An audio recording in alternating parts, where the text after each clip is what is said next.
Today we're here about green energy for Cyprus. What do you think this project will bring to Cyprus?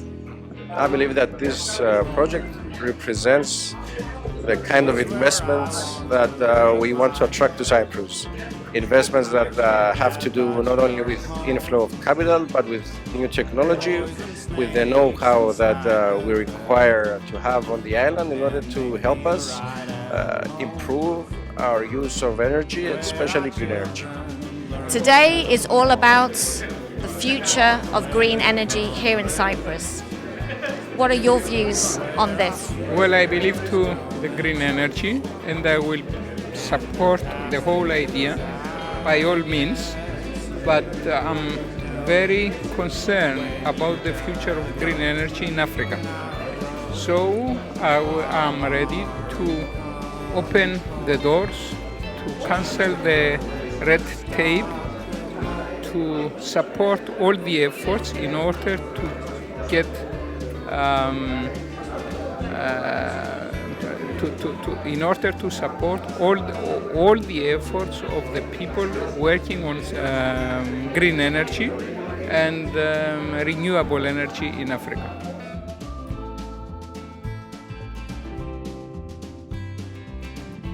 So this project today will help not only Cyprus but the targets for the European Union in terms of renewable energy. What are your thoughts on this? It's a very important project because it helps the country to touch the European targets for the energy, the renewable energy. We need that project in Cyprus. Can Cyprus reach its renewable energy targets through a project like EOS? Yes, a project like this, EOS, is very helpful and beneficial towards the approach of reaching our targets of 2020 that has been set by the European Union. And over and above, every project like this is very welcome, even we reach the targets. Exactly. Is Cyprus ready to embrace such a large project? Of course it is ready Cyprus to embrace such a project.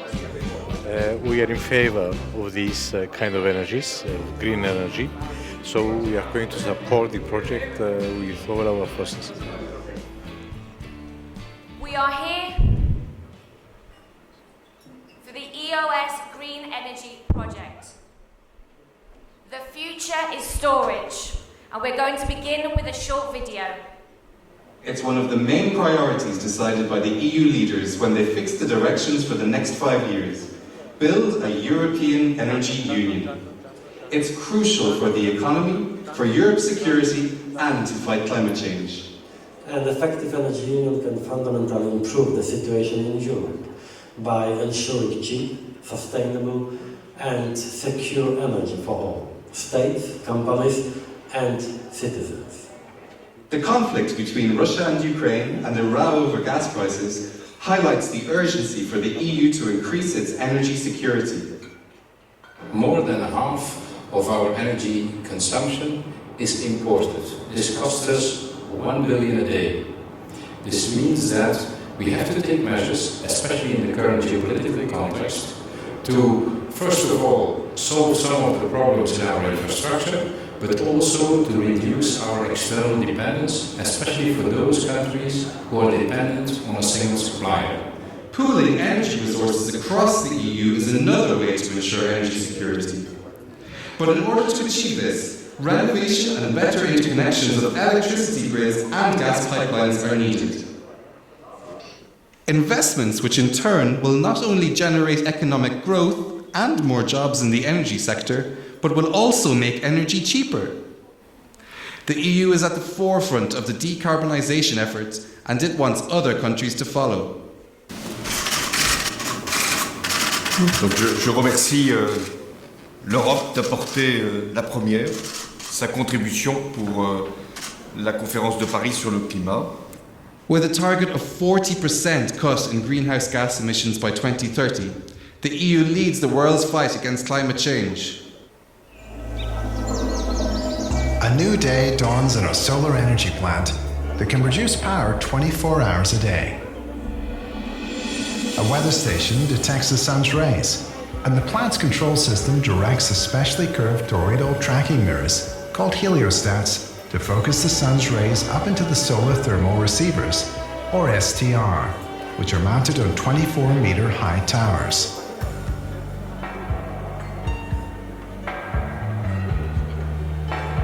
An STR contains 10 tons of graphite, and as the morning progresses, the graphite is heated by the sun to a maximum of 800 degrees centigrade. To produce electricity, purified water is pumped from a holding tank to the STRs.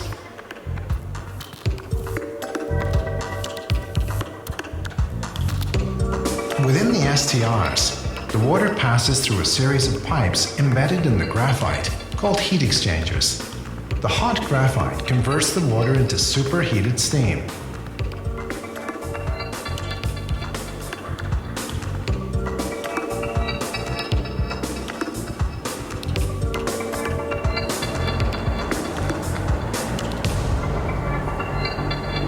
The steam is then directed to a turbine and electricity generated.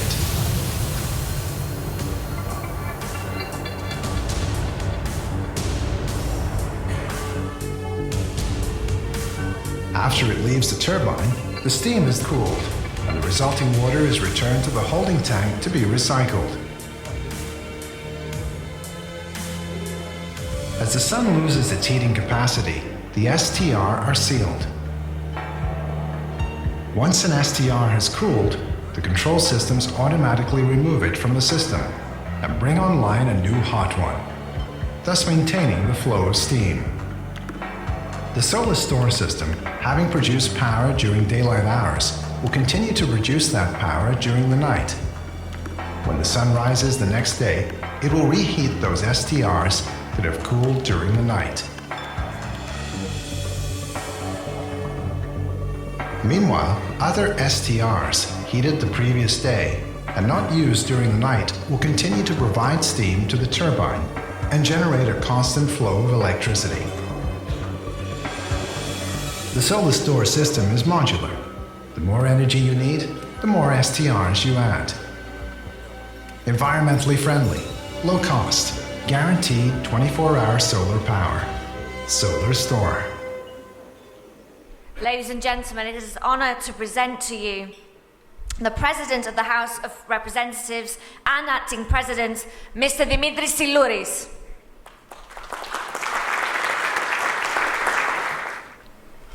Your Excellencies, distinguished guests, it is with great honor that I accept the invitation of sponsors Alpha Mediterranean Enterprise Limited for the opening presentation of this co-founded solar thermal project. As I have been kept informed regarding the progress of this project, it is my belief that it is great news for Cyprus and the fight against climate change. I'm aware that both the private and public sector and the European Investment Bank and the European Union are all utilize their resources to accomplish this, and I'm proud to announce that this project has been awarded with 60.2 million, which is an all-time record for co-funding, so that the project can be successfully implemented in the north of Limassol here in Cyprus.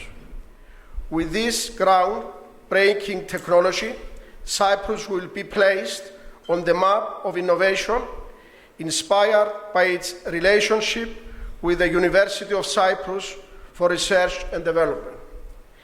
In Cyprus, we enjoy yearly more than 300 days with 75% of sunshine.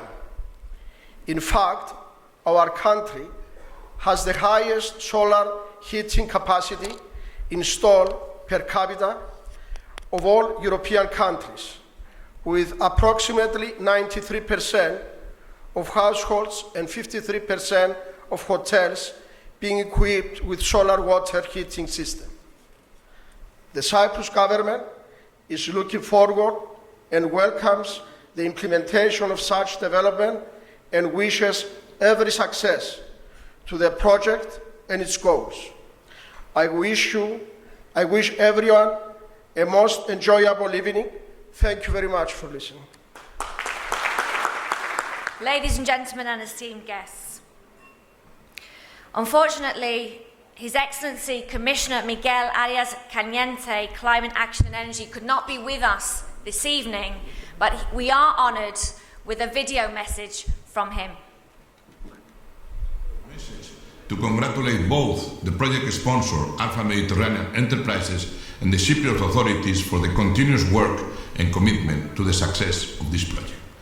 Today, many islands are overly dependent on energy imports, in particular fossil fuel imports, and yet many of them are blessed with enormous potential for producing renewables using the sun, the wind, or the ocean. With this project, Cyprus will embrace these opportunities. As a matter of fact, EOS Green Energy will provide innovative concentrated solar power to Cyprus, providing sustainable and affordable energy supply, contributing to the decarbonization of its energy sector and to the creation of local green jobs. That is why the Commission welcomes the positive developments of this project and will contribute to its development with a co-funding of over 60 million euros. To conclude, each island is individual, with its own different geographical conditions. However, they can provide very useful experience for each other and in some cases enable us to develop common solutions to common progress. I am sure that this project will represent a source of inspiration for many other islands, since it is a clear example of how the ongoing technological revolution can enable the energy transition. I am glad that the project is now well on track, and I look forward to its entry into operation on the 30th of June 2020. Σας ευχαριστώ πολύ. Your Excellency, Acting President of the Republic of Cyprus, President of the House of Representatives, leaders of the political parties, Your Excellencies, it is indeed a pleasure for me to be here at this event and celebrate with you the progress achieved by the EOS Green Energy Project. Promoting renewable and innovative projects such as EOS Green Energy has never been more urgent than today, especially in view of the entry into force of the Paris Agreement in October 2016. The good news is that change has already started, and enormous opportunities exist for those that are ready to grab them. Let me give you a few examples. In 2013, for the first time, more new low-carbon electricity capacity than fossil fuel capacity was added globally. In 2014, for the first time, global economic growth was not accompanied by an increase in greenhouse gas emissions. In 2015, for the first time, investment in renewable power and fuels in emerging economies exceeded that in developed countries. Finally, between 2015 and 2016, green bonds grew by more than 100%, indicating that green financial markets capable of providing better support to renewables and low-carbon technologies are becoming a reality. The International Energy Agency estimates that the implementation of the national climate plans put forward by countries before Paris will mean $13.5 trillion of investment in low-carbon technologies, renewables, and energy efficiency by up to 2030. European players are global technology leaders in renewables. The ongoing low-carbon transition will therefore provide them with an increasing amount of business opportunities. Such first-mover advantage is rooted also in the fact that the EU has long been at the forefront of this change. Your Excellency, the President of the Parliament, members of the European Parliament, members of the Cyprus Parliament, Mayor of Paphos, distinguished guests. For me, it is simple. We have now entered the era of renewable energy. If there was ever any doubt about that, the Paris Agreement at COP21 in December of 2015 ensured that renewable energy sources are here to stay. Markets should be designed or redesigned to fully integrate renewable energy sources into the wider electricity market and remove any existing barriers. Dear friends, it is sad that recently a key partner turned its back on the fight against climate change. We deeply regret the unilateral decision by the Trump administration to withdraw the US from the Paris Agreement. However, the Paris Agreement will endure. The world can count on Europe's for global leadership in the fight against climate change. Ladies and gentlemen, as regards Cyprus, based on the relevant EU allocation criteria, the national target of reducing greenhouse gas emissions is expected to be around 24% from 2005 levels.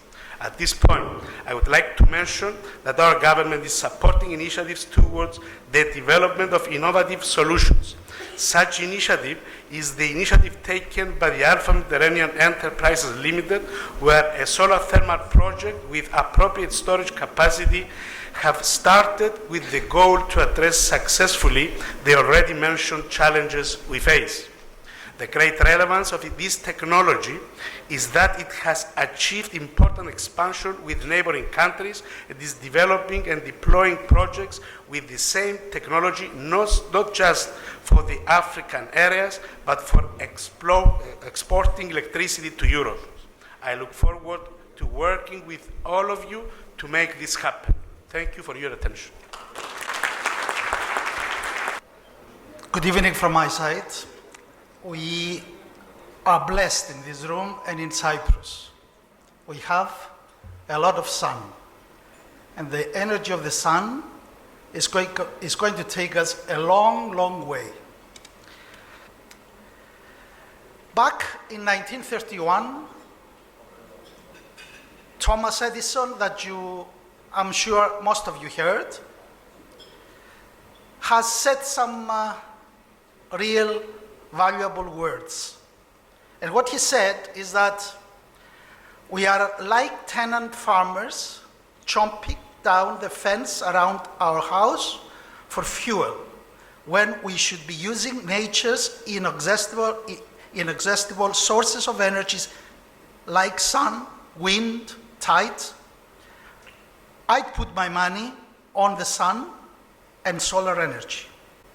What a source of power.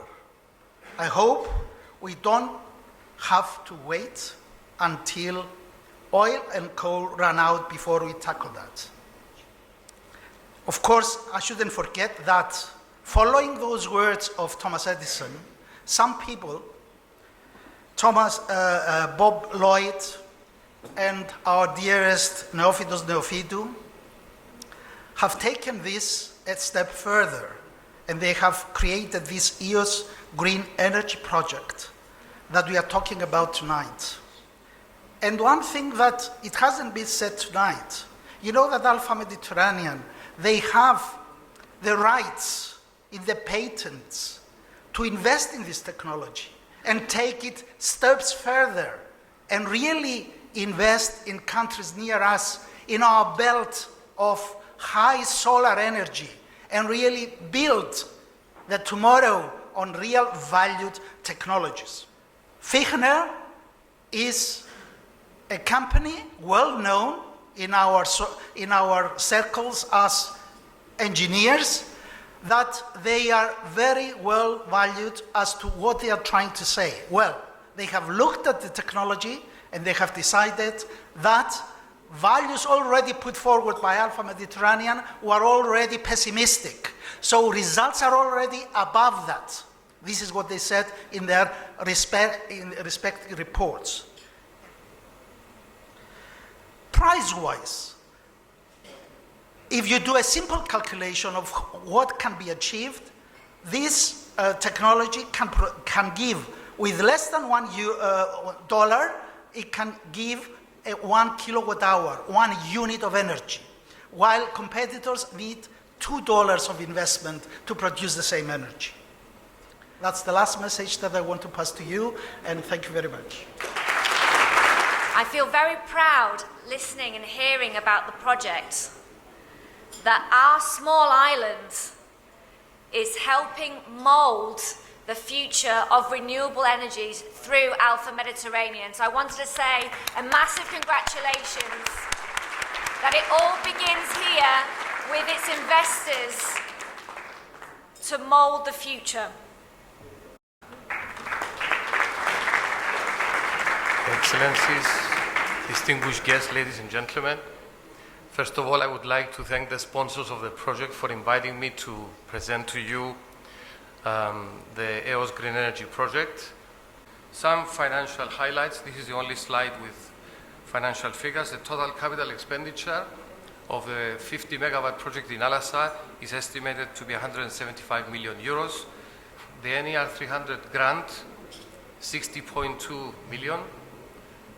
And it has upfront funding up to 60% of the amount, so around 36 million will be provided upfront, the remaining 24 during the first 5 years of operation.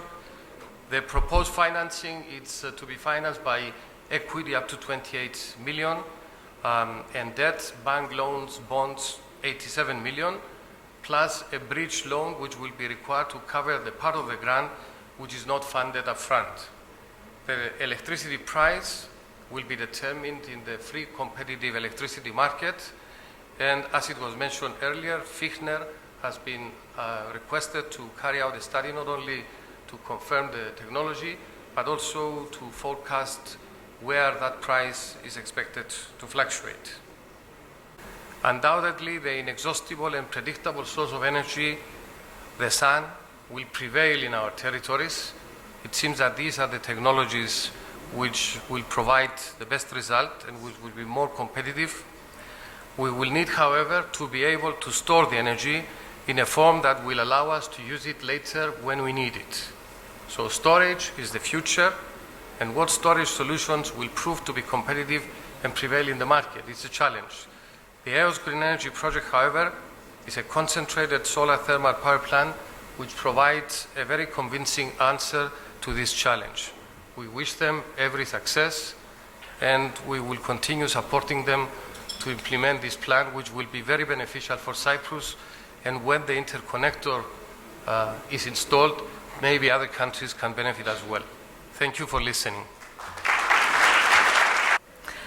From a country that has very little sunshine, and from Manchester, a city that has more than its fair share of black clouds, it's most certainly an honour to be with you to mark the launch of this exciting project. And who knows, maybe in the future, this new technology will bring some of your sunshine to the UK. Tonight, in my mind, has showcased how very well the private sector, the Member State, the EU Commission and the EIB can jointly utilise their resources to maximise the opportunities available in implementing such important project in one of the smallest countries in the EU. The presentations tonight from our distinguished guests and from all of the partners were not only informative, but I'm sure you'll agree, were delivered with great passion, and that must bode well for the future of the project. For my part, I've enjoyed a long and successful relationship as UK legal advisor to Alpha Mediterranean Enterprises and its sponsors, and I look forward to working with them and a number of you in the future, notwithstanding Brexit, as they explore opportunities in the UK and elsewhere. I also personally welcome the opportunity of assisting the EOS technology to find its way to help our future generations by offering clean, green, environmentally friendly energy for Europe and in the future, as we've heard tonight, through the export of electricity by Euro-Asia, from Israel via Cyprus and Greece, and from Morocco via Spain.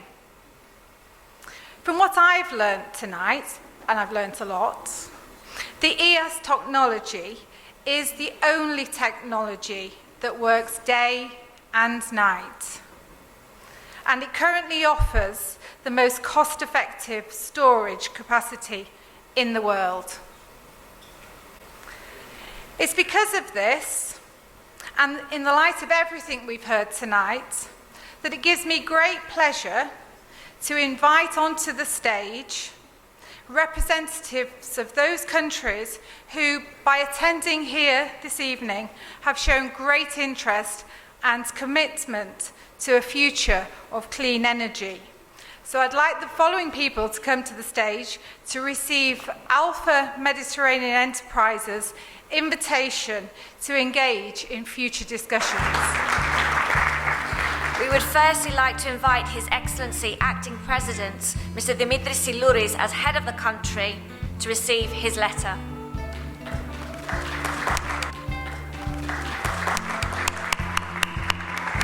As His Excellency Commissioner Miguel Arias Cañete cannot be here this evening, we would like to invite Mr. Michalis Stylianou to accept his letter.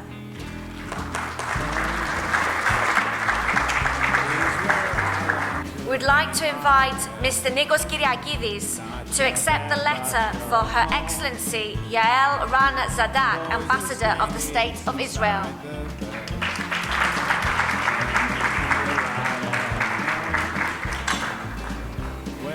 His Excellency Mr. Nikos Gougialis will accept for His Excellency Mr. Samir Adaha, Ambassador of the Kingdom of Morocco.